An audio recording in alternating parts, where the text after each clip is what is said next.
আসসালামু আলাইকুম বন্ধুরা, সবাই কেমন আছো? তো আজকে আমি করব ম্যাঙ্গো মিল্ক শেক। তার জন্য একটা আম ভালো করে ধুয়ে আমি কেটে নিয়েছি।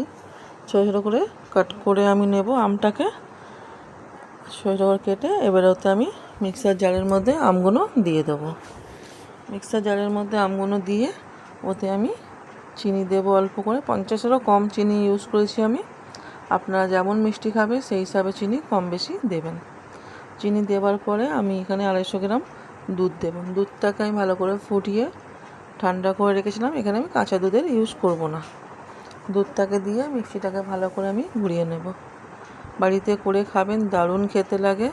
বাইরে কিনে খাবার থেকে বাড়িতে করে খাবেন, শরীরের পক্ষে খুব ভালো। আর চাইলে আপনারা হয়তো বরফও দিতে পারেন, আমি বরফ দিইনি। আপনারা বরফ দিয়েও ঠান্ডা ভালো খাবেন, খুব সুন্দর লাগবে খেতে। তো বাড়িতে বানিয়ে খেয়ে দেখবেন কেমন হয়, অবশ্যই কমেন্টে আমাকে জানাবেন। ভালোবাসা দিয়ে পাশে থাকবেন, সাপোর্ট করবেন। দেখুন খুব সুন্দর হয়েছে, আপনারা একবার বাড়িতে অবশ্যই বানাবেন। হাজব্যান্ডকে দিলাম, হাজব্যান্ডের তো খুব ভালো লেগেছে।